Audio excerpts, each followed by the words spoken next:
welcome to the first episode of the Around the Maritimes podcast. I'm Mavs Gillis from Eastlink. And I'm Jeremy Boucher. Happy belated New Year to you, Mavs. Oh, happy belated New Year to you too, my friend. Happy holidays. It is Same to you. great to be here and talking hockey with you, my friend, because the holidays and the World Juniors and the trade period, it's all in the past as we start going towards playoffs, man. That all that now we're into the real season of the Q right now. Mhm. Okay? Yeah, There's no 100%. there's no kids away at camp, no kids away at World Juniors. Trades have been made, the transactions have been completed. These are the teams going to the playoffs. So we're looking forward to breaking everything down with the Maritime Division teams and all the way through to what we hope one of them is at maybe two of them. No, one of them is at the Memorial Cup. It can only be there's one team from our conference going. We know that. Rimouski's there. That's right. Yeah. Fingers crossed we Will, can get another team from. will it be two? Will it be two? There's a pretty good chance. There's a lot of contenders here in the Eastern Conference, and the Maritimes division, and that's our job. We're here to talk about it, and that's what I'm excited to do. Yeah, there certainly could be two, and we'll be keeping an eye to see what happens with the Rimouski because this is going to be a log jam of an Eastern Conference playoffs, man. Like you look at Moncton, Rimouski, Chicoutimi, Cape Breton, Baie-Comeau, 5 teams right there, and only 2 of them are going on to the league semis. Yeah, it's going to be a horse race. I mean, you look at those five teams that you just mentioned. Those are going to be second round matchups right there, right? So it's going to be interesting, and that's kind of the benefit of having the playoff matchups the way they are. A very good team is going to be out in the second round, and Yeah. possibly two very Two good teams could be out in two the second round. two very good teams will be out in the second round, and I guess we start off with looking back on the week. Your Moncton Wildcats, um, coming off a loss to a very spirited Acadie Bathurst team, but you guys are still taking care of your business, taking care of your business well, and we're gonna have Gardner McDougall on with us here tonight. Caleb Desnoyers, 14-game point streak. Alex Mercier, 13-game point streak. What have you liked? What's not to like about the Mooseheads as of late? You got Mathis Russo in the pipes as well. Yeah, you know what? The moves that were made, this team is they're destined to go far. And they are all in. A lot of teams will say that they're all in, but the Wildcats, they're all in. When they spent Sean Carrier to go get Marcus Vidicek, when you trade a 16-year-old coming off a season for a 20-year-old veteran, you better be all in. And that was pretty much indication that this team was going for it, and they've made the necessary moves to do that. Bringing in Dylan Gill as well from the AHL, Mathis Russo from the Mooseheads, Maxime Cote, who I think has probably been the most underrated acquisition of the entire trade period, based on what some of the prices were for these players. To go out and get Maxime Cote from Sherbrooke for a third round pick is just mind blowing. He's almost a point per game player since being acquired by the Wildcats, and what more can you ask for? Some of these guys we saw the price tags, right? Some of these price tags were ludicrous, and they're just not putting up the same numbers as Maxime Cote has as of yet. Um, I've had a chance to cover Mathis for quite a few seasons. I've called some of his big playoff wins. I've had a chance to Mhm. call his lone goal as a goaltender. I went absolutely nuts. But I know Moncton loved Jacob Steinman, and Steinman Mhm. has been an absolute bright spot for the Mooseheads. In 4 games that Halifax has had him starting, he's faced more than 40 shots, and that didn't happen in Moncton. My question is, how are the fans kind of reacting to the Steinman Russo trade? It's still split it. There's really no line down the middle. There's a line down the middle. There's some fans that are very pro Simon. They didn't want the trade to happen. There's some that are pro Russo because they know his experience. and they make the joke that he can contribute offensively more than Steinman, which we all know is in fact the case. It remains to be seen. I think Steinman's in a really good position here in Halifax. He has an opportunity to get them into the playoffs and potentially steal a game or two, which will only help a young squad like them with getting playoff experience. And he did that. He stole that game in Rimouski or last week in overtime, and it remains to be seen how many more he can get under his belt here from now to the end of the season. Yeah, and that was a big win for Halifax as well. Braden McPhee with the overtime winner. But yeah, Jacob Steinman is he's going to face a lot of puck with the very young Halifax Mooseheads, who we have on Eastlink this week against Chicoutimi, one of those teams that we talked about as a one of the top teams in the East, and they're very young and they're very talented. We saw them up close and personal in the playoffs last year against Cape Breton.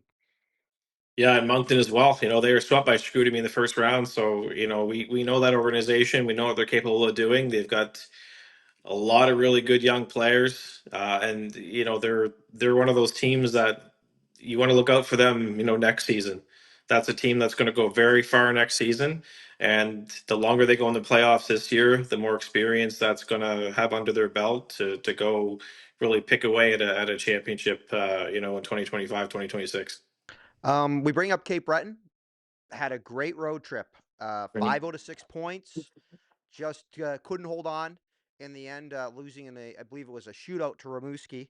And they did lose a couple guys. They lost Burbage and I see Malota both day to day. Malota, a very strange injury, got hurt and then took a puck while sitting in the backup position. Yeah. So they're both day to day, and Alex Zielinski's out 1 to 2 weeks. But that's I mean, that just gives an opportunity for Alexi Cornway to play some more. And man, has he been an absolute bright spot for the Cape Breton Mhm. Eagles, especially in that Rimouski game. He stopped. They were shorthanded, including a 5-on-3, and he stopped 8 of 8. Yeah, he's been absolutely lights out. That overtime game against Rimouski, I got to give credit to the Eagles.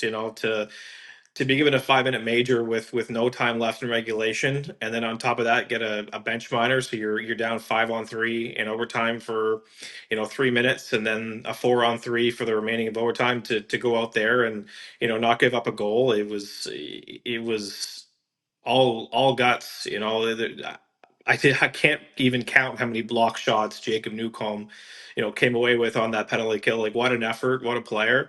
And as a Wildcats fan, you're sitting at home watching that game, and you can't do nothing but just clap, because it was just one of those efforts that, if that was the home game, center 200's on their feet for a standing ovation, because that was just one of the most amazing penalty killing performances I've seen in recent memory. And again, that has been the MO when Cornway has been in there. There's been a lot of buy-in from the defense, and they've made it easy for them. Well, I shouldn't say they've made it easy. They haven't made it hard. They've been out there blocking shots, and that's been a big key for the success of Louis Robitaille's squad. Um, I just I'm worried that terrible start for them is going to bite them. I know they're in a fight right now to try to get to third. They Mhm. That terrible start. I hope it doesn't bite them for home ice advantage in that first round. I think they're on a bit of a tear right now, so I think they'll get their home ice advantage. They have a pretty good chance of even sneaking into third. But at the same time, that even if they sneak into third, they're likely facing Acadie Bathurst in the first round, and we've seen what they're capable of doing last year against Halifax in the first round. And if it's not Bathurst, it's Baie-Comeau. If it's not Baie-Comeau, it's Chicoutimi, right? So you're right. Cape Breton is in tough when it comes to their first round opponent.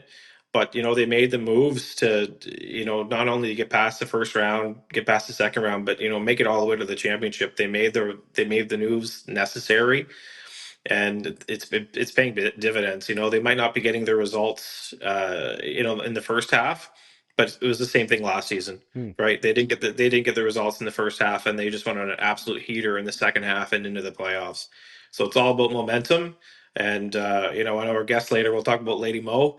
Well, Cape Breton's got some momentum on their hands right now. Well, and again, home ice in Cape Breton is huge because last year's playoff run was some of the most exciting hockey I've seen, and that was the loudest I've heard that building in quite some time. So Mhm. I really hope Cape Breton's able to take care of their business. They're a big game team, especially winning two against Drummondville in the span of a week. That's a massive statement to the league.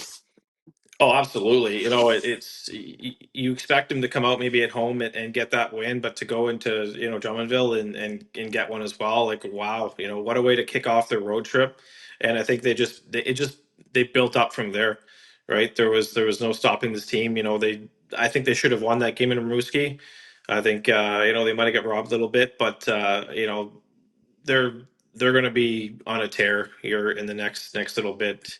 And I don't think they've got what it takes to catch Rimouski, but I think they will catch Baie-Comeau. I think they already have caught Baie-Comeau, as a matter of fact, and I do think they'll catch Chicoutimi as well. So I do think they'll end up in the third position in the Eastern Conference.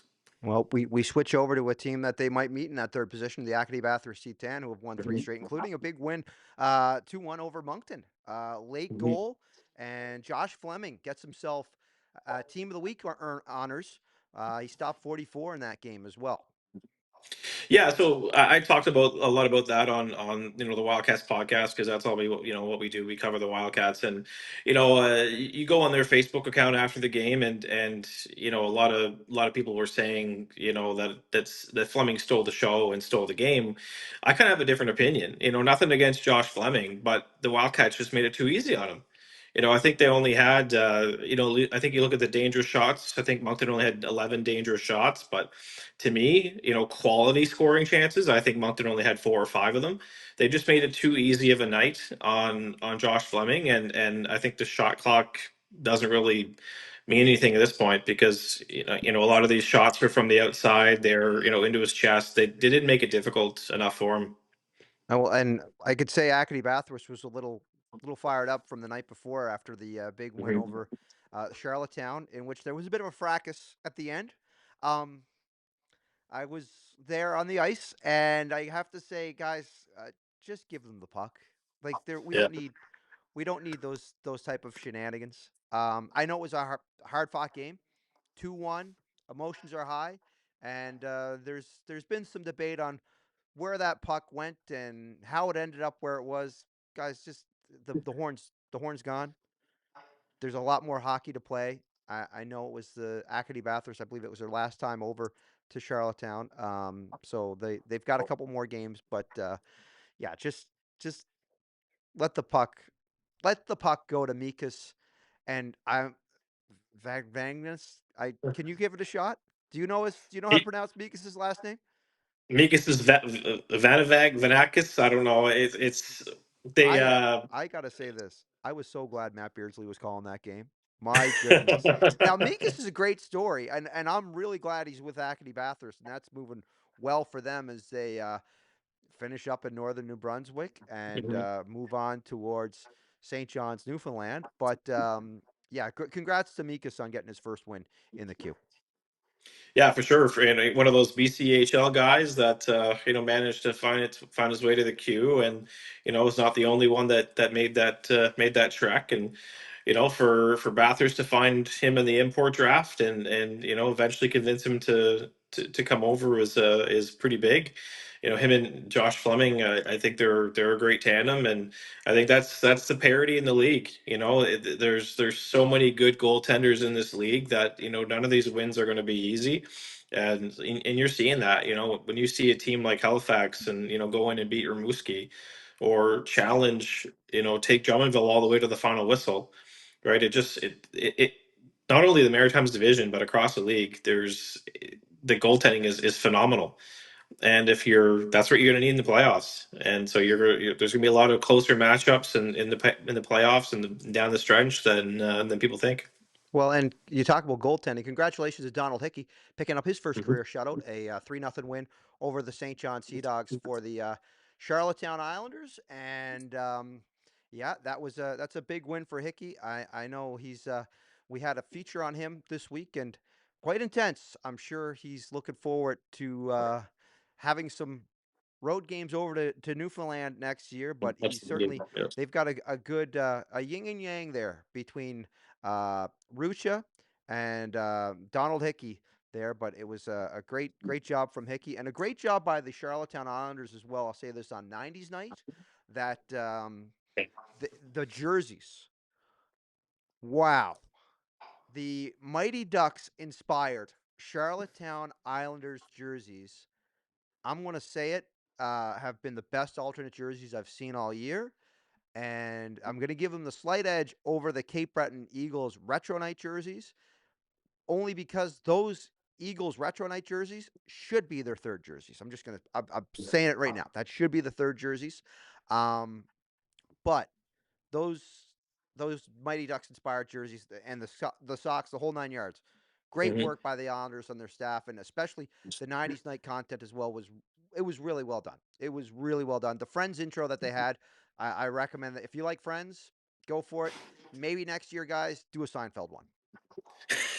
Yeah, they've nailed it. We're seeing a lot of teams doing '90s nights, and Halifax nails it as well. With their Nintendo themes and the players, just the get ups when they arrive at the rink. It had me in tears. It just brought back so many memories of literally dressing that way back in Well, the day, and I did dress that way that night. I had the Miami Dolphins starter jacket on and a Hartford Whalers hat, so it was good to go there. And Mike Smith had the Rangers, a New York Rangers starter jacket, and I think Cam Kinley, who's with the Islanders, he almost gave me an aneurysm because he said, Mavs, next year we're thinking about doing 2000s night, oh boys, yeah.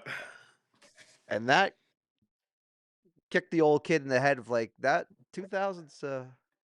It's a while back now. That's a while. It's 25 years to be precise, and that was a nice little kick in the head of like, oh yeah, '90s night is all fun and cool, but to go with nostalgia for 2000s really starts to show the age a little bit.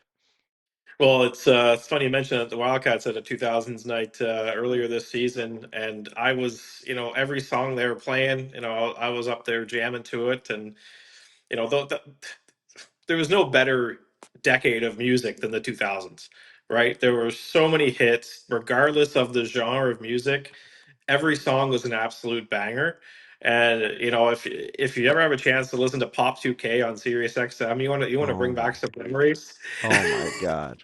I'm That's not. on that Hey, is on repeat in my car all the time. pop It's pop 2K's fine. Pop 2K's fine every once in a while. I'm an '80s on 8 guy. I'm a '90s on 9, and from Memorial Day, Victoria Day long weekend until the end of Labor Day, it's straight to Yacht Rock Radio. Because Yacht Rock Radio is the greatest channel that Sirius has ever done. And our entire Eastlink crew can attest to that. Now, 2000s music's great. It's no Michael McDonald. It's no Christopher Cross. I'm just going to throw that out there. I'm showing my age with that. Jeremy, you there will you learn to appreciate Yacht Rock. When you turn to my age, you will learn how to appreciate Yacht Rock. I If you never don't heard of it. already. Never heard of it. I'll have to take your word for it though. Do you I'll need like to Hall& look it up. Oates? Oh yeah. Okay, then there you go. You like Yacht Rock. Yeah. There you go. It's a Bird. lot more There than we go. Hall and Oates. David Salter would get after me if I don't clarify that. But yeah, Yacht Rock is fantastic. Beauty. Sea Dogs, they had a big weekend as well. Mhm. They you know what? I I'm gonna say this. The Coach Chippy stuff, and I don't want to. Hey, personally, I think a lot more CHL teams and a lot more junior hockey teams need to find ways to get people like Coach Chippy, people like hockey benders, and hockey content creators, if you will. I think they need to find a way to get them more involved in partnerships and collabs with their teams because, quite frank, like, again, having Coach Chippy there, it's a draw, and it really did bring some excitement for a lot of kids. Look, I was at the Halifax shopping center a few months back, and there was a lineup of hockey kids out the door because this crew, and I had no idea who they were. The hockey benders, they all this certified Oh bender yes. stuff. Yeah.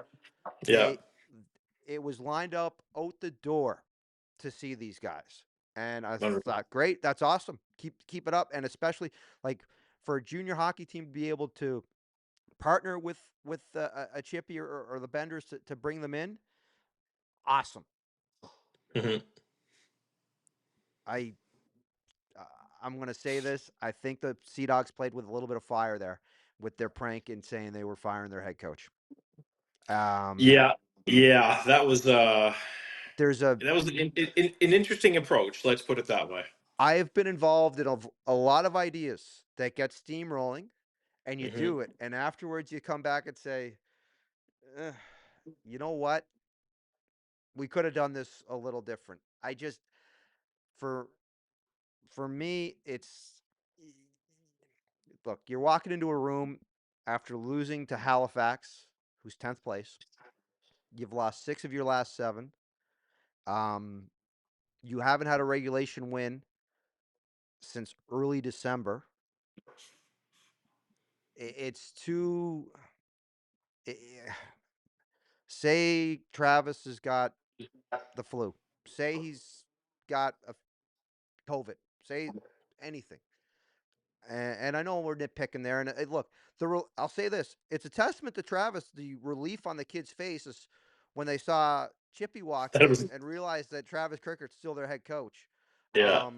And also, I'll say this about the St. John Sea Dogs, and congratulations to Justin Robinson on stopping 38 of 39.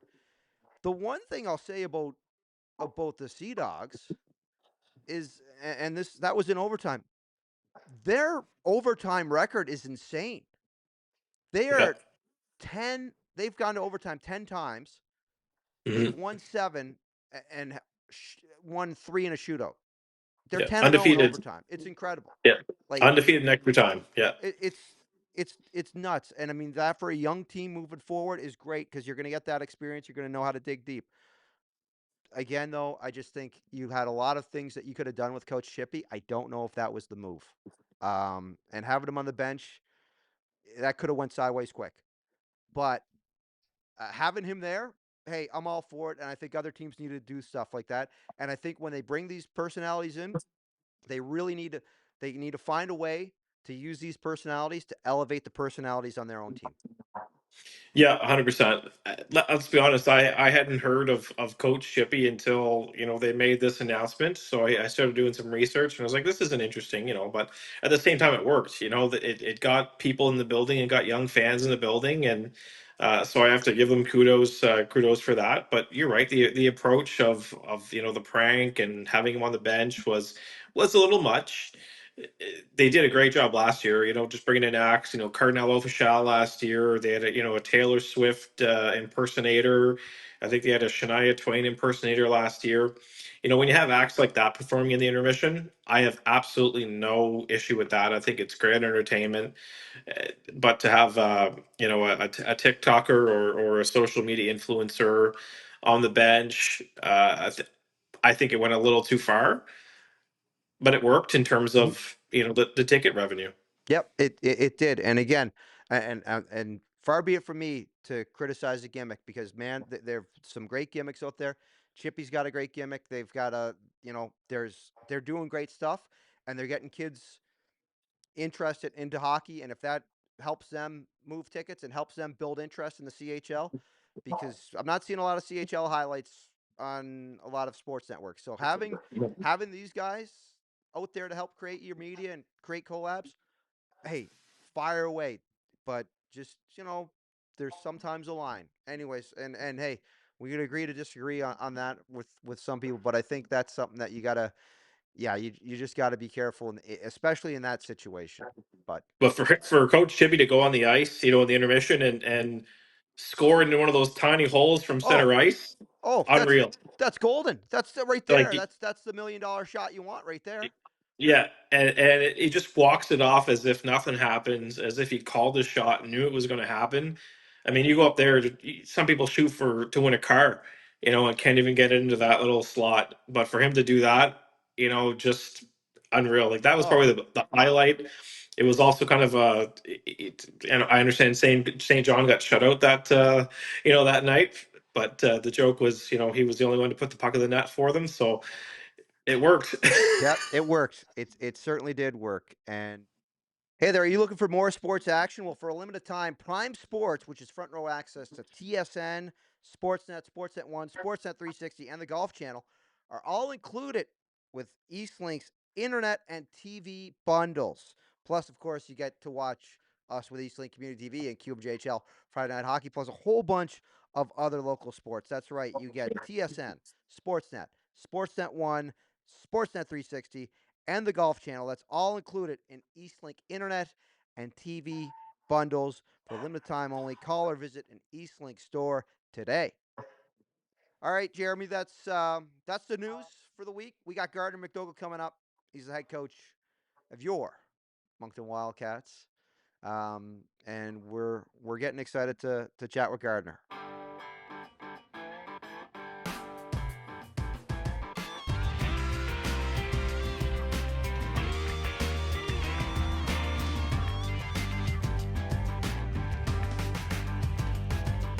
And it is our pleasure to welcome the head coach of the Moncton Wildcats, Gardner McDougall, and multiple time U Sport champion. Gardner, thanks for taking some time. You're just coming from a team building exercise. What was going on with the Wildcats tonight? Well, it was one of those. We don't often get a nice meal after a loss. This had already been in the books. So, yeah, good team supper tonight. That's excellent. That's good to hear. That's good to hear. You're giving Jeremy a lot to cheer about. I can let Jeremy take over on talking about those Wildcats. Yeah, no, Yeah, for it's sure. Like I guess let's just start off taking it back before your time with the Wildcats. You had the opportunity to coach Canada at the World Under-18s and last April, and you had Caleb Dinoyer on the team. I guess ironically, that's when the rumors started coming out that linking you to being head coach of the Wildcats. So I guess how often was Caleb on you about asking if the rumors were true or not? Yeah, I know he's a pro guy. Like he was focused on task. I guess you always say in the present or be where your feet were. And obviously we're over in Finland and had the job to do for our country at the under 18s, and it was a tremendous experience for all the team that were involved. And little did I know at that time that I'd get the privilege and the honor to be able to coach Caleb, and he's just been fantastic here in Moncton. Can't say enough great things about him as a person, first of all, but certainly as a player as well. And been a big part of our success here, and he was a big part in Finland. He had went there initially as an underage, and had only been promised to play a couple exhibition games and soak in the experience, which I think it's a great opportunity Hockey Canada provides for some of these underagers that are out of the playoffs at that time. We had one defenseman, one goaltender, three underagers with us, and they all got to play at different times, and Caleb obviously more when we had an injury to our top line center, and Caleb filled in magnificently. And just to get that experience, and obviously there's a lot of talk, the draft next year and all the hype and that, but the one thing that he brings is just that winning mentality. And for his draft class, he may have the most winning experience of anyone in the draft class of what he's done with Hockey Canada. And, prior to coming to Moncton, what he did with his midget team, a lot of players can play a long time and not get those experiences and those opportunities that Caleb's been a big part of. Um, on Hockey Canada, I guess your name gets tossed around a lot for that world potentially to coach the World Junior team, and I know there has been a litany of tournaments that you have won. What would it mean for you to be able to add that to your resume?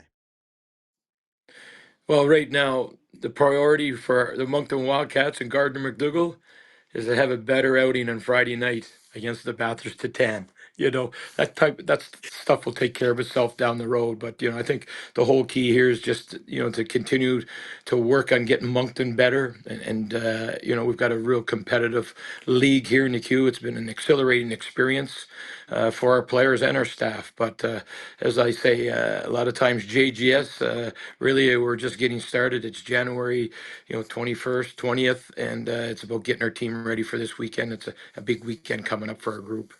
When you talk about the Q experience, this is your first run in junior hockey. What are you learning about coaching at the major junior level. I know it's been a quite a couple of years away from Manitoba and Saskatchewan junior leagues.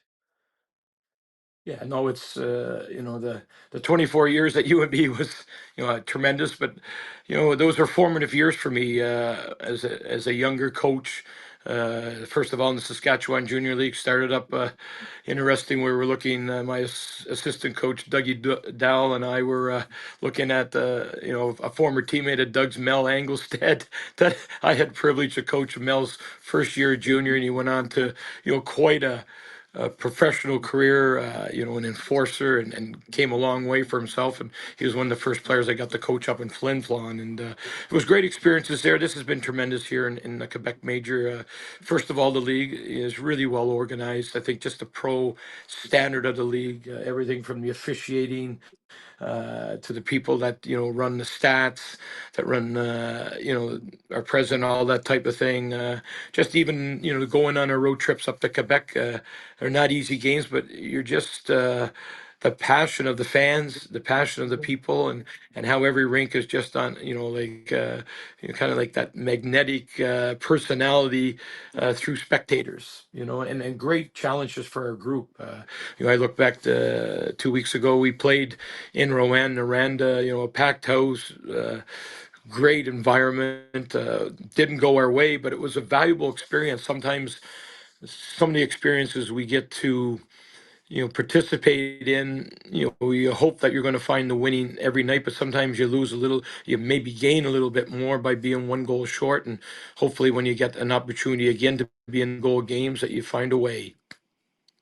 So Yeah, overall, it's been tremendous for our group, and then even looking here in Moncton, uh, with the crowds that we've had the last since Christmas have been just really exhilarating for our group, and it's great for the city. The city's getting behind the club, and the players certainly appreciate the passion and the support of the fans here in Moncton as well. Yeah, you mentioned the JGS. That was said a lot. During your press conference, being introduced as Wildcats head coach. I remember that day, and you started off by saying, 17 hours and 22 minutes. The shortest retirement in hockey history. How did you spend those 17 hours and 22 minutes? Yeah. Well, there's lots of deliberation, and when we get an opportunity, and good talks with Mr. Irving, and seeing if everything was sorted out with my son Taylor, and see how we could make everything work. And there's the neat hours that really privileged to have. Not a lot of people get those opportunities, to come off. You know, One like a lifetime career for me at UNB. It was always my passion, and I had to apply for the job 3 different times, and the first two didn't go my way, but you're always finding different things out. Even I remember my first interview at UNB. It's kind of interesting. Had been coaching the OCN Blizzard. We had a really good program going.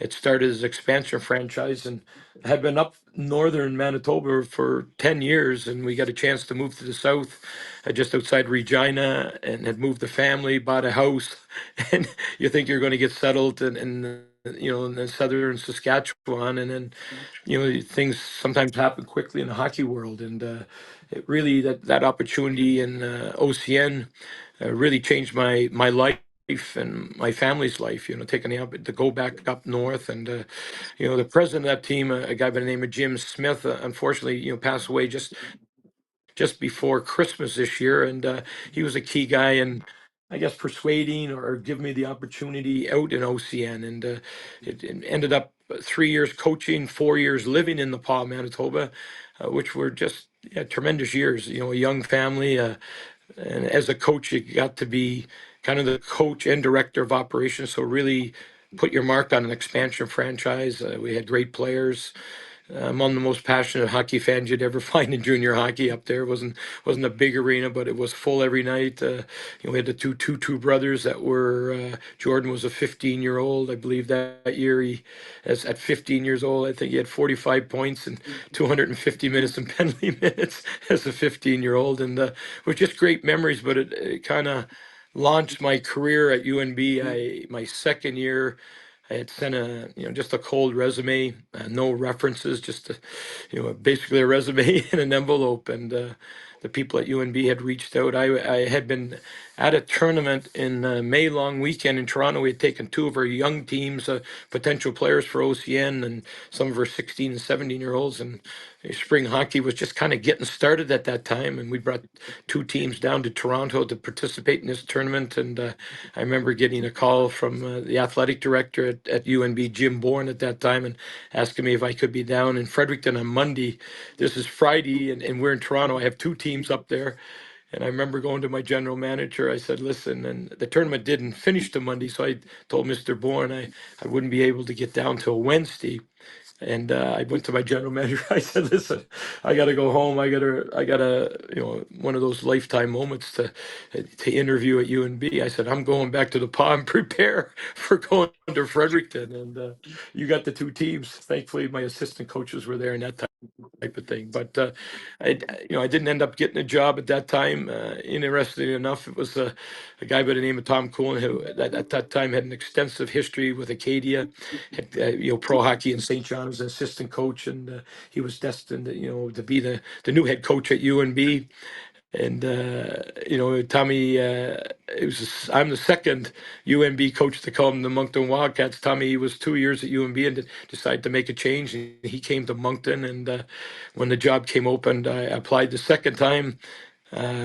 It was only a phone interview at that time. They hired a guy by the name of Murray Nystrom, who became a very good friend. He's a UNB alumni. They wanted a UNB alumni. He was a former captain, first winner of the prestigious Mark Jeffrey Award, which is UNB's biggest award for a player to get. And Murray had been coaching in the OHL at that time, and then at Brock University. And I remember finding out on the weekend there was no social media, there was no podcast, there was no avid guys like you around in those days. And I was at the draft, so five of my references at that time for the UNB job: Mike Johnson, Doug McLean, Don McAdam, I think Mike Kelly.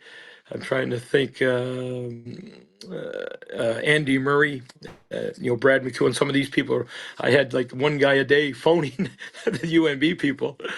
Clint Hamilton was the new AD at that time, and anyways, the phone interview. I didn't get the job. I'm at the draft in Calgary. I had been coaching the under-17 team Western, so it was a big. And they had told me that, hey, sorry to break the news, but you're not going to get the job. And Murray Nystrom's got it. And I said, well, where's he coach? And they said, Brock. I said, okay, I'll apply there next week. They need a coach. And then Murray, interesting enough, Murray came down, had the press conference at the Coulter Room. Bill Hunt and Bruce Hallahan had uh, interviewed him. Big, news in the Daily Gleaner. He went back to Brock University. He's cutting his lawn the next day.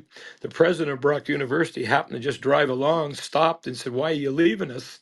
And we can do this and this. And his wife was from that area. He decided to not take the job after talking to his president. And so that was a couple of days after the fact here. Anyways, a long and short, I think I had in teaching school that year. I took 1 year off hockey. I'm the only guy that went from an elementary school physical education teacher to the head coach of a national ranked U Sport or CIS program at that time. We had finished up school. We went West Edmonton Mall. Taylor was grade 4 that year. We went down to Drumheller, Alberta. Taylor had studied dinosaurs, so he wanted to visit the dinosaur museum in Drumheller. We left Drumheller. My wife's parents lived in Whitemouth, Manitoba. I think we got in. That's a long drive. I think we got in at 4 o'clock in the morning, 5 o'clock in the morning. I got a call at 8 o'clock in the morning from Clint Hamilton offering me the UNB job, and it's one of those calls you think, am I still dreaming here, or is this something actually happening? Because you kind of lose track twice, and so the third time I was lucky, and I guess the rest is history as far as the UNB portion of the McDougall household life. Well, the first couple seasons there, you had, I think it was three fourth place finishes, and ever since after that, you were off and running, and it was nothing but first or seconds for you. You never dipped below that. What was the adjustment like for you going from junior hockey to coaching UNB? Yeah, I think, at that time, I didn't have really a big knowledge of the league. I mean, I had talked to coaches in the league quite a bit. Danny Flynn, who was coaching at St. FX. I'm a St. FX alumni. We would talk frequently. He'd always be looking for players, but we just did a lot of hockey talks. And it'd be 11 o'clock in Manitoba or Saskatchewan, wherever I was coaching, and we'd be finishing up the call, or 12 o'clock midnight, and he's a 2 hour, 3 hour time difference, Danny. So and Kevin Dickey had coached against me in the Saskatchewan League, and then he had come out to Acadia. Mike Kelly and I are, former teammates in PEI, coach, in Pee Wee hockey and Crapo PEI. He's coaching at UNB, and obviously was a big part of me to having the interest in going to UNB when Mike decided to go back to the OHL after winning a national championship in 1998 with UNB. And then Trevor Steinberg, I got to know him at coaching conferences. Roger Nielsen had the biggest coaching conference at that time, and I had met Trevor there. So there's four coaches that I had been talking, and it's probably not your path when you're coaching junior hockey in Saskatchewan or Manitoba, because you're looking probably to go to the Western Hockey League and then maybe pro hockey or whatever it may be. And all of a sudden it seemed to be, okay, this could be kind of a neat thing. And I guess anytime when you're from the Maritimes, to get a chance to come back to the Maritimes is always kind of appealing. There's very few full-time jobs here in Atlantic Canada, especially at the university level. So that was always appealing to come back. And when you get the job, the league's a very good league, but hadn't watched a game in the league, so you're kind of you're going. I remember I played St. FX my first game against Danny Flynn, and at that time your training camp is probably about a month long, and you may be on the ice three times. It was all off ice and dry land, which I enjoyed at that time. I had a fitness background, and it was probably a lot harder than they were used to, So, but I think my present players would, or maybe my older guys that I had in 2000 to say 2004, 2005, things got to change a little bit after that. Now we do our dry land, but it's much different than it was then. We're on the ice first day now, and before, I think the odd time the Aiken Center wouldn't have the ice until probably October 1st. We'd have to go to Oromocto, the old arena in Oromocto, try to get maybe Wednesday nights, but the coach wasn't allowed on. You get two skates a week, maybe for a month, so it's changed a lot, but it was a big step for myself as a coach. Older players, a lot of them, good backgrounds, and either at that time we had a lot of junior A or tier two players from Alberta, Saskatchewan, from out west, and then we had our major junior guys, and I always said we really developed the tier two guys. Our lineup, some of our best players were guys from had played Saskatchewan junior, Alberta junior. They were real good players for us at that time. So but it was a change, but it was kind of neat. Once even coaching staff. Mark France is a good friend of mine. He's down in LA now. He's the only guy that kind of reached out. Dax McLean had reached out to me, and they were just new at coaching. So yeah, there was three of us with Dax. Obviously, was a tremendous player in the AUS at that time, and I remember our first game at St. FX. He'd played a little bit of pro hockey the year before, came back to Fredericton to work, and he said, "Okay, I put a $20 bill. This is what we do in pro. The guy that scores the winning goal gets a $20 bill." And we lost our first game in Antigonish. I think it was 5-2, 6-3, something like that. And then we played Dalhousie, Fabian Joseph, who I had known a little bit. Not, obviously heard of him. He was a first year coach at Dalhousie.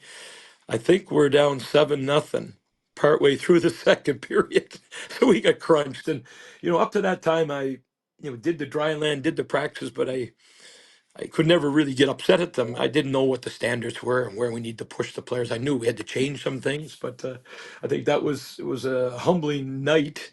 And I remember then we had a week of practice. Obviously, practice changed a little bit that week. And we played Charlie Bourgeois in the University of Moncton Blue Eagles. I'm watching the warm up. I look at how good they are. I walk back to my office. I looked at my schedule.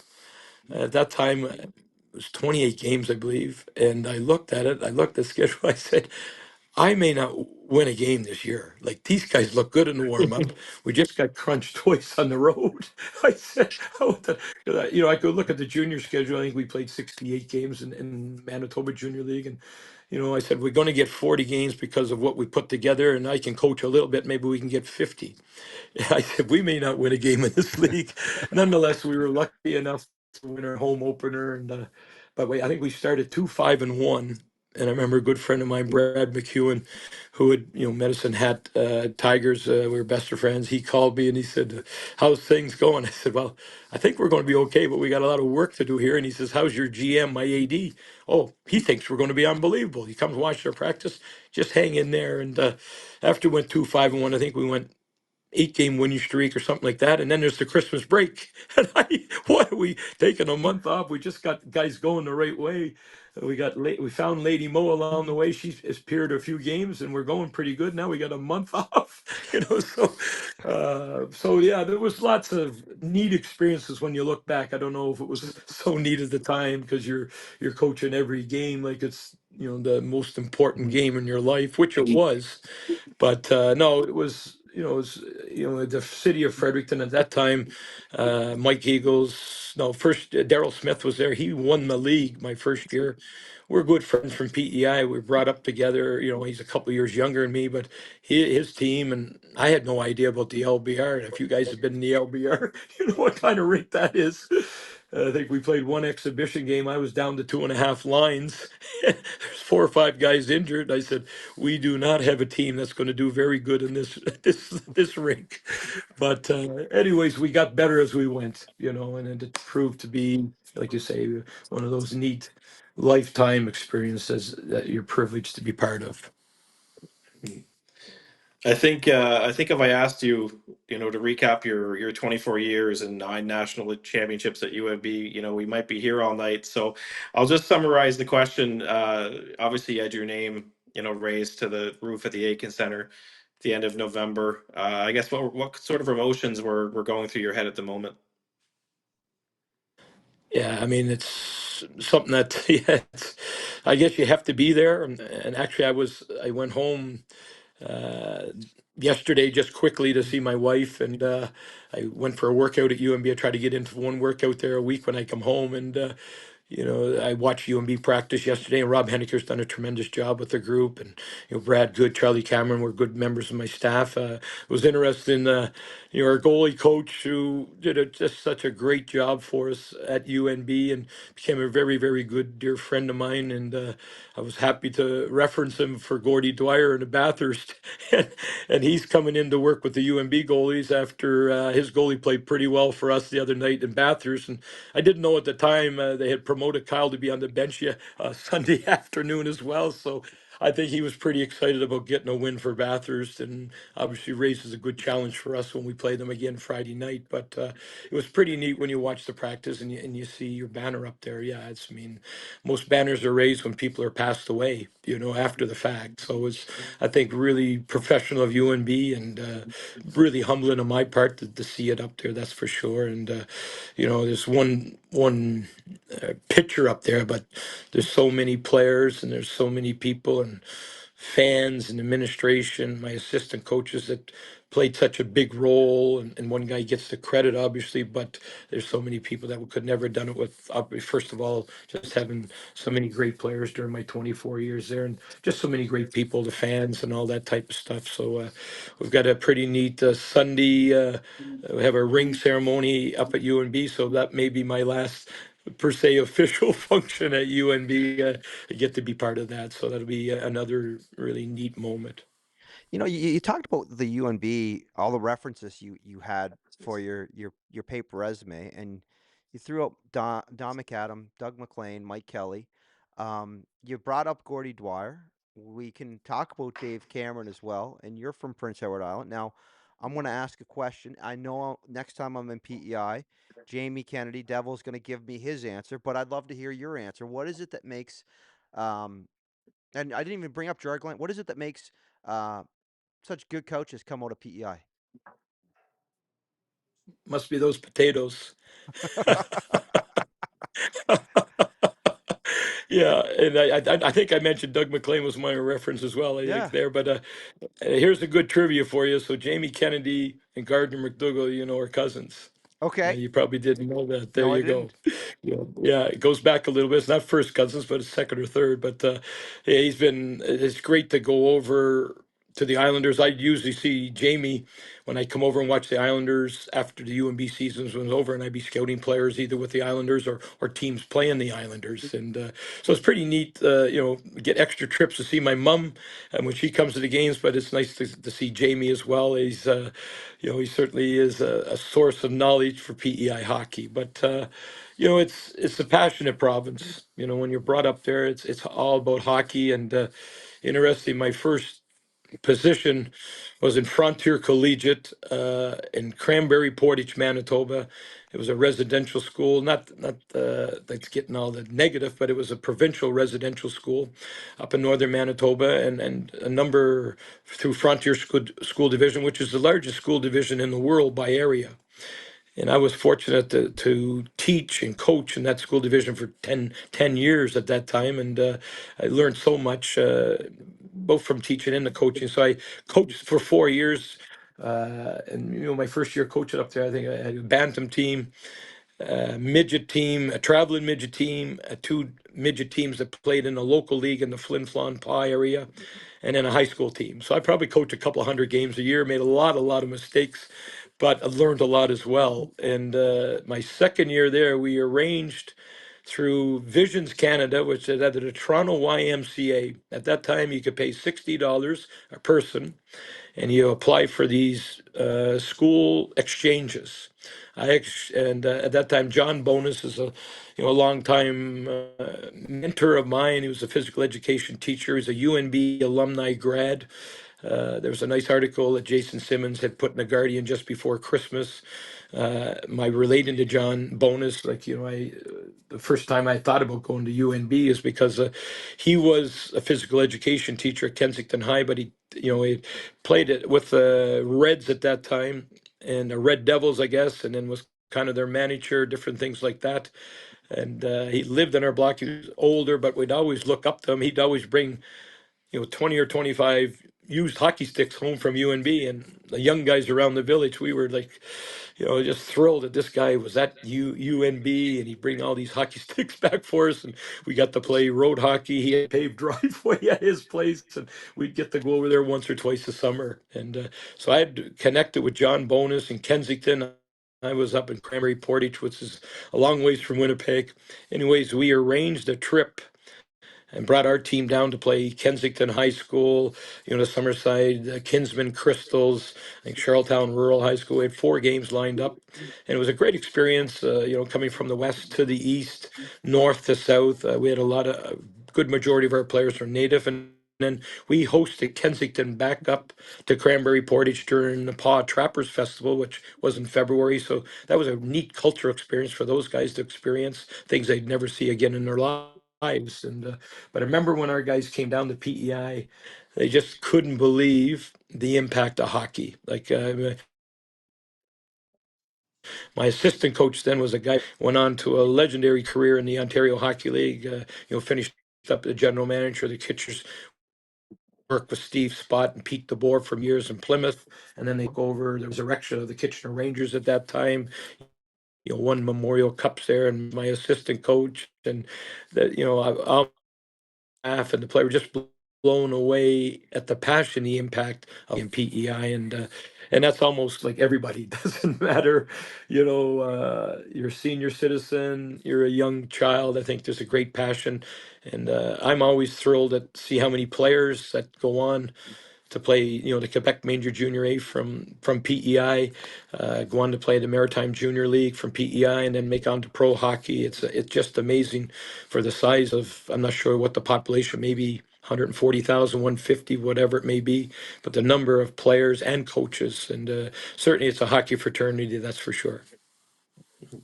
No, I'm it's long-winded in the question. Sorry, guys. no, You you got know me what? after a My good my team camera supper. died, but that's good, Gardner. I'm glad you are. I'm glad you're able to give us all that info, especially with PEI. And again, you guys, it is wild the passion that there is for hockey on the island. I what's it like for you now? I know this is the you've got to run here with the Wildcats. How how great is it to be there with your son as well?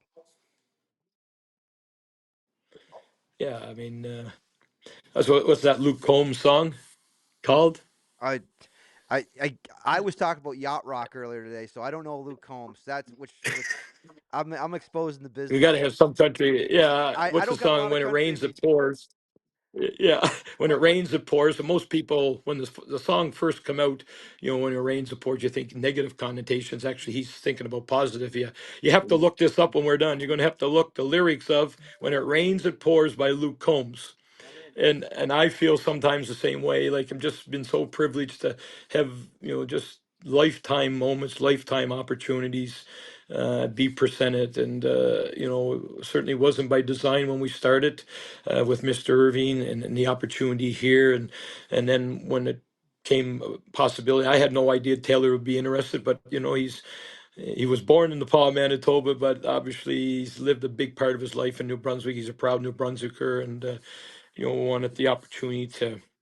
He'd been done really well in the NHL agency business, but he knows, when you do well in companies like that, they're going to say you can't live in Fredericton, New Brunswick. You got to move to the big city, and their company's based out of Vegas. But whether he's going to move to Montreal, Toronto, or Vegas, that's going to happen. And it's just I can't thank Mr. Irving enough for providing the opportunity for both of us to work together. And it's yeah, and I'm hey, we're always proud of our relatives, or certainly our sons, your dads, whatever it may be. But I've been just really impressed with everything he's done to help our club be the best we can this year. And his initial at the draft and different acquisitions were made in the summer, and then finishing up here at the trade deadline and everything like that. He's provided with us with a tremendous foundation and every opportunity for our players and our coaches to move forward in a positive manner.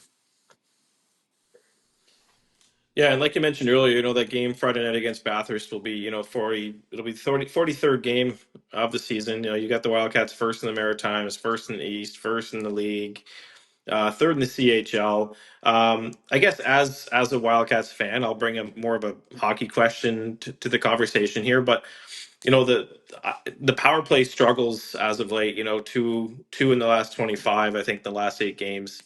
Is that something that's kind of keeping you up at night? And I guess what are you seeing out there that could be the cause of that? I mean, sometimes you're going to go through ups and downs with your special teams, and our power play started really well. Um, and I know last year the power play was a big part of the Wildcats until playoff time. So I guess I'm going to take the positive and say, hey, we got to work. This is collaboration of all of us. Our staff. We got to do a better job, and execution. Our players do a better job. So we've been fortunate to keep having success. And it's not going as well as we'd like, but we're looking forward to the first power play opportunity on Friday night. Well, there's always next game, and that's why you get a chance to improve the power play every time you get out there. Every team, you're nationally ranked here. This is the team that everyone's coming for you. They're taking their best shot at you, and it doesn't matter what place they're in. This is a championship game for them. They're always getting up for the Wildcats. With that roster, and you keep it moving there. What is going to be critical in the second half of the year for the Wildcats to just maintain the success they're having?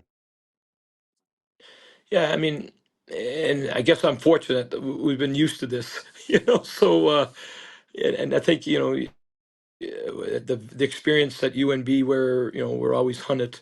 But I said the view is always better at the front. The view changes when you're the lead dog.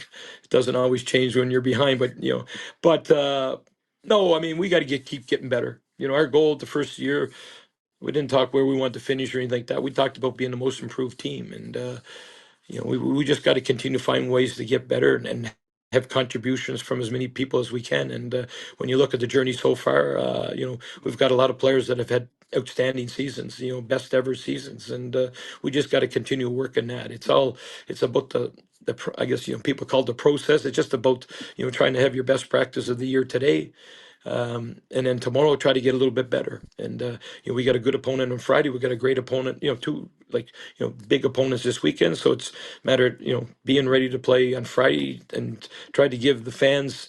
We're performers here. Try to give them the best experience they've had attending a Moncton Wildcat game. I mean, that's got to be your goal. And, the league's getting better and it tightens up after Christmas. Teams are playing very, very well. It doesn't matter who you play, but this is going to help us so much down the road when the regular season finishes. Yeah, for sure. And I guess just last one for me, Gardner. You spent the majority of your hockey coaching career in New Brunswick, so I'm sure you've kept tabs on the league and the Acadie Bathurst Teton. Just more or less your thoughts on them moving to Newfoundland as of next season. Yeah, no, first of all, I've only got to coach, I guess, 3 games in that rink. Yeah, 3 games. It's a terrific rink, I enjoy coaching in there. And, Gordy and his staff have done a tremendous job with their group.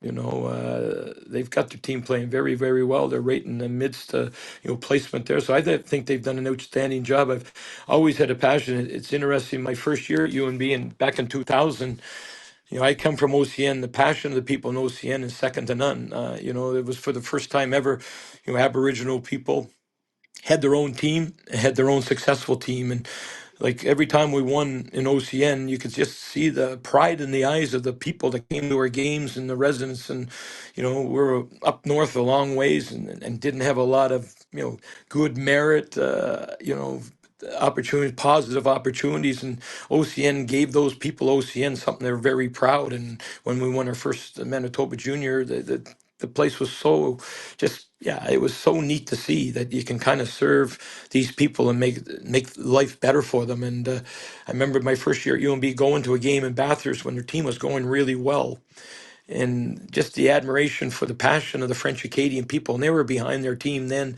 It was a full house in those days. And, I drew the link of what I had left in Manitoba to what they had in Bathurst. And you're so appreciative. And, there's a lot of diehard fans. Obviously wasn't enough as the years, 25 years kind of changed things. But, I remember, Jordan Clendenning, Ryan Seymour winning game number 6 versus the Quebec Ramparts. I think it was 2007 or 8, whatever it may be, and being at that game 6, and you come into that rink, and every vehicle is blowing their horn, and they're so proud of their team at that time. And unfortunately, they ended up losing game 7. And then Quebec ended up playing Moncton Wildcats in the President's Cup final that year. But just to see the passion, I didn't follow them as close the year they won the Memorial Cup. But just for a place like Bathurst to win the Memorial, be the best in Canada. That's I'm a small town guy from Bedeck, PEI, and I admire when small places punch above their weight. And so it's certainly be disappointing. And as New Brunswick, pro hockey guy, we lose another Q franchise out of our province. It's down now, Wildcats and ourselves. But on the positive side, I guess I was fortunate to be a father of a son that played in St. John for the Fog Devils. And when Taylor, he joined their team as a second-year franchise, and he got to spend 2 years there, and they'd be among Taylor's 2 best experiences in hockey. So that community will really reach out to Bathurst, and I think when they went in the first time in the Quebec League, they had been in the American League. There was no year off. So the fans went from watching potential NHL stars in the American Hockey League to younger players, and it just probably didn't hit immediate. I think sometimes absence makes the heart fonder, and without no hockey there this year, with no East Coast hockey team, I think they'll be really exuberant and excited, and they're going to have a really good team there too. And that's the difference. When Taylor was there, their expansion team, trying to form a team, but they had some good players and had a lot of local Newfoundland players at that time. They were big and physical, exciting, but they I guess 2 years wasn't enough time to really draw the total interest of the fans, and then ownership. I think the deal probably wasn't productive enough to make it a go of it, and they decide to sell the franchise after 3 years, and it moved to Montreal. But I think that'll be a really good spot. Be a hard place to win hockey games, but it'll be a neat experience for people, and probably lots of good team building for teams when they fly over there. Teams, yeah, coaches and players get the team building and going over to St. John's for sure. When we look at you look at your history with coaching youth. What are some of the biggest differences you see in athletes today from when you would have started at UMB or even back junior in the PA and or with Flin Flon? Yeah, I mean, there's lots of similar. I mean, they're hockey players still. Mhm. They have a great passion for the game. The passion here is certainly as much then as or much now as it was then. I think the athlete, it's 11 and a half month athlete now. Before there was a summer, I think, training and that type of stuff. It wasn't near what it is now, and there's so much skills teaching and all that. So you get a better hockey player for sure. That type of thing, and there's so many things that you can pop on the internet. Do you want to make have a better slap shot? There's 10,000 pages on how to have a better slap shot on the internet, and there was none of that then. There's no private skills teachers. There may be some hockey camps, but they weren't all summer. They didn't start maybe I guess in July at that time. But now you're getting product of a kid from 6 years old, 5 years old. That by the time, let's say, 16 years old, he's had 10 or 12 years of really full-time hockey. And it's not an economical sport. You have to make a big choice with family to to pursue all this, because it's almost like if you don't do this, you're going to fall behind. And sometimes we don't produce as many athletes. I think still the players, especially young players, should still play soccer. I think they should still golf. They should play baseball. Yeah, I don't. I think you can grow your game. Take some time in the summer and stuff like that. And you can do some training, but I think it should be athletic training, not all hockey 11 and a half months. So, but I think there's great passion for the sport still. It's under the microscope so much now. I think there's so much pressure on a lot of these kids, expectations, whether they're from parents, whether they're from blogs like you, podcasts, whatever it may be. There's just so much hype now. There's positives, but I think like the social media has changed. Like even Flin Flon, there's a daily report in the newspaper, the Flin Flon Reminder, and that type of thing. There's one full-time sports reporter with you. Moncton Wildcats had Neil Hodges 2 or 3 articles a day. When I went to UNB, I think there was 4 reporters that covered us. There was 9 pages of sports every day in the Daily Gleaner. There wouldn't be 9 pages a week now, not No. sports, like total. So that part I think we really miss. But there's so much more on the social media hype and that type of thing. So I enjoy the newspaper, the scribes when they come talk to you. I would probably get the least amount of coverage press wise in my 35 plus years of coaching this year in Moncton, and having have a great team, that type of stuff. But it just all changed now compared to and I left OCN. I had 4 radio shows each week on different radio stations throughout the north, wherever it would be. There'd be a local one in the PA, every Wednesday at noon hour. 50 people would show up for that. What's the coach saying about the Mm. team? That type of stuff. But our media coverage has obviously changed a big deal. But it's thankful for guys like you that are not full-time employee, nothing like that, that you just have a big passion for promotion of hockey and promotion of the QMJHL and promotion of the Wildcats that keep this thing going somewhat. Well, we're seeing you on February 1st, so I'm excited for that. And with the Eagles and Wildcats on the first, so look forward to seeing then, Gardner. Until then, Jeremy, anything else you got, my friend? No, just looking forward to that. I know we got a big game Friday night, but that Saturday game, I don't think I can remember a Q game ever in history with 4 guys from Riverview with the opportunity to play in the same game. So locally, it's going to be a big one. Yeah, well, hey, thanks for both you guys. Cape Breton was a great spot for Taylor as well. He had a chance to go to Newfoundland, up to Montreal, and then probably his best memories of being a Screaming Eagle. He now obviously they're a great opponent for us, but that's what keeps the hockey world going. You need good opponents, and you look at the standings today and both conferences, and there's so many battles there. So it's going to be tough on coaches. General managers have done their jobs now. They sit back. Tough on coaches, but tremendous for the fans. Especially like say the fans in the Maritimes here is. They got good teams. There's going to be some great games down the stretch here. So thanks a lot, guys, and enjoyed the opportunity to speak to both of you. Hey, get the bundle that reinvented bundles. With Eastlink, you can get a gig internet and unlimited mobile, all at $109 a month. That's a gig internet and unlimited mobile, all for $109 a month. It's the perfect pair. And you want to make sure you call 1-888-345-1111. Visit eastlink.ca for more details.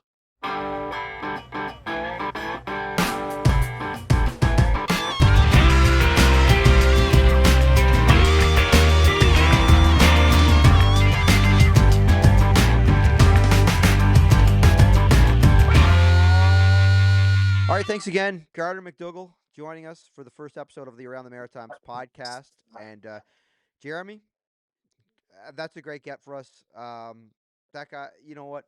I could listen to hockey stories from him all day. Yeah, and he could talk all night. It's I could have kept the conversation going. I think you could have kept the conversation going, and I'm sure he could have kept the conversation going. Uh, what a great guy to talk about. He's got stories for days, and I think one of these days he's going to write a book. He could seriously become an author and write a book and just about every hockey story he's got, because I'm sure he's got millions. And he also was a great stress test for my camera because as you saw, the battery died in it in the middle of it. So I was doing a little bit of fumbling and getting the backup camera up, which is what I'm using right now, and that's why you kind of see me a little bit out of sync, but that's all right. You can still hear me. That's the main thing, all right? It's a podcast. It's a podcast, Jeremy, and it's the Around the Maritimes podcast. And we once again just want to thank Gardner McDougall for taking his time tonight to join us and to talk about the league. And you got a big game this weekend up in Moncton. Yeah, we got the rematch with Bathurst on Friday night against the Teton, and Saturday against Rimouski.